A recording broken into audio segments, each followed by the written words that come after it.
आज आगळ्या वेगळ्या पद्धतीने रव्याचा उपमा करून दाखवणार आहे. तर त्यासाठी सर्वात आधी कढई गरम करायला ठेवलेली होती आणि त्यामध्ये 3 चमचे तेल टाकलेलं आहे.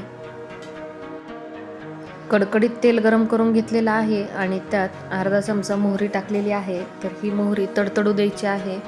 तडतडली नाही तर त्याची चव चांगली लागत नाही. मोहरी छान तडतडू लागलेली आहे. तर मोहरी तडतडल्यानंतर त्यामध्ये मिरचीच्या बारीक कापा केलेल्या आहेत. बारीक म्हणजे अगदीच काय बारीक केलेल्या नाही आहेत. लहान मुलांना त्या निवडून बाजूला काढता येतील अशा केलेल्या आहेत. तर तुम्ही पाहू शकता त्यासुद्धा गरम तेलामुळे पटकन परतून झालेल्या आहेत. त्याचा कलर जरा चेंज झालेला दिसतो लगेच. 2 मीडियम आकाराचे कांदे बारीक कट केलेले आहेत. तर हे कांदे व्यवस्थित परतून घ्यायचे आहेत आणि हे परतत असताना मध्यभागी मी थोडंसं तेल येईल असं जागा करून त्यात थोडंसं जिरं टाकलेलं आहे. जवळजवळ अर्धा चमचा जिरं आहे. जिरं आत्ता टाकण्यामागचं कारण असं आहे की तेल छान गरम झालेलं होतं आणि त्यात लगेच जिरे टाकले असते तर ते जळाले असते, त्याचा छान फ्लेवर आला नसता.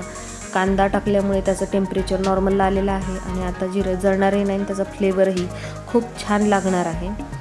तर हे सगळं व्यवस्थित परतून घ्यायचं आहे. कांद्याचा थोडासा कलर चेंज होईपर्यंत कांदा परतून घ्यायचा आहे. त्यात जवळजवळ 1 चमचा मीठ टाकलेलं आहे. पाणी टाकल्यानंतर चव बघून परत कमी जास्त करायचं आहे. जर मीठ कमी वाटत असेल तर टाकायचं आहे. पण आत्ता कांदा परतत असताना 1 चमचा मीठ टाकलेला आहे आणि ते व्यवस्थित मिक्स करून घ्यायचं आहे.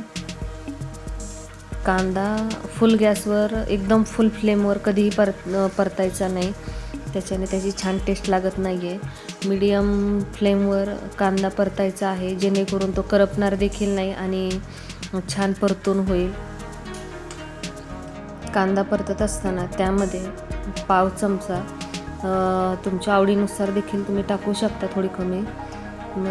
पाव चमचा हळद घेतलेली आहे, ती देखील तेलात व्यवस्थित परतून घ्यायची आहे. रवा भाजत असतानाच शेंगदाणे भिजत घातले होते आणि रवा भाजून ही फोडणी देऊन होईपर्यंत शेंगदाणे खूप छान प्रकारे भिजलेले आहेत. तर ते देखील यात परतून घ्यायचे आहेत.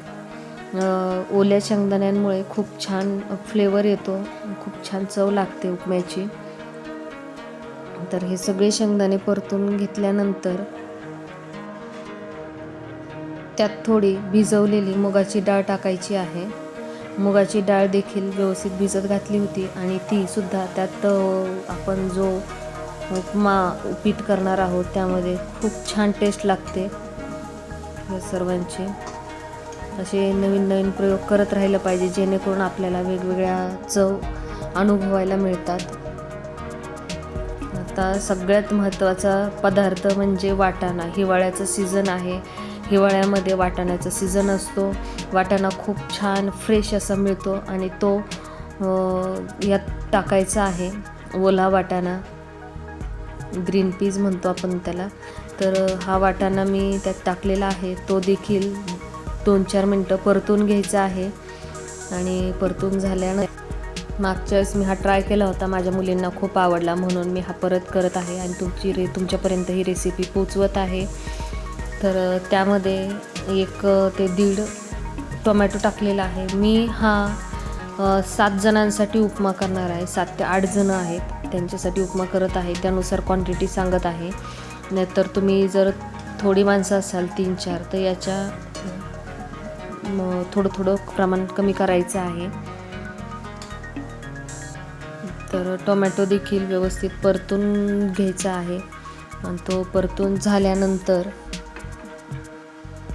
त्याच्यावर झाकण ठेवायचं आहे आणि त्यामुळे टोमॅटो, वाटाणा, शेंगदाणे व्यवस्थित शिजतील. हे वाफवून द्यायचं आहे आणि वाफवत असताना अधनंमधनं हलवायचं आहे. त्याच्यामध्ये डाळ टाकलेली आहे, ती डाळ चिकटण्याची शक्यता असते, त्यासाठी हलवत राहायचं आहे. आणि वाफवल्यानंतर परत ते परतून घ्यायचे आहेत व्यवस्थित.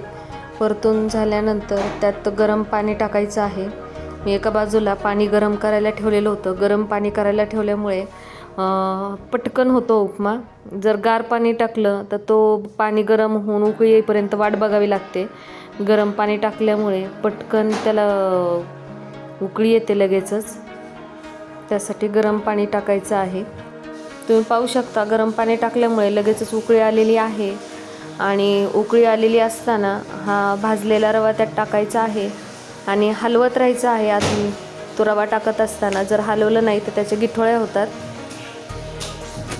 गिठोळा होऊ नये म्हणून जर नवीनच करत असाल तर एका हाताने टाकायचं आहे आणि दुसऱ्या हाताने हलवत राहायचं आहे, म्हणजे गिठोळे होत नाहीत आणि एकदम छान असा उपमा तयार होतो. तर तुम्ही पाहू शकता खूप छान उकळी आलेली आहे. आधी वाफवण्यामागचं कारण असं आहे की रवा टाकल्यानंतर तो लगेच घट्टपणा येतो त्याला आणि वाटाणा, टोमॅटो वगैरे जे काय आपण टाकलेलं आहे ते शिजलं जात नाही. त्याच्यामुळे आधीच वाफवून घ्यायचं आहे, म्हणजे खूप छान टेस्ट येते. तुम्ही पाहू शकता एकही गुठळी इथे तयार झालेली नाही आहे. आता उकळी आल्यानंतर गॅस जरासा बारीक करायचा आहे आणि त्यावर झाकण ठेवायचं आहे. झाकण ठेवल्यामुळे रवा पण छान शिजला जातो. त्याच्यामुळे बारीक गॅस करून झाकण ठेवायचं आहे. खूप पाणी असेल रव्यामध्ये तर लगेचच झाकण झाकायचं नाही, थोडं साठू द्यायचं आणि मग झाकण झाकायचं आहे, नाहीतर ते उतू जातं. तुम्ही पाहू शकता किती छान घट्टपणा देखील आलेला आहे आणि खूप सॉफ्ट असा हा उपमा झालेला आहे आणि सुगंध तर एक नंबर येत आहे.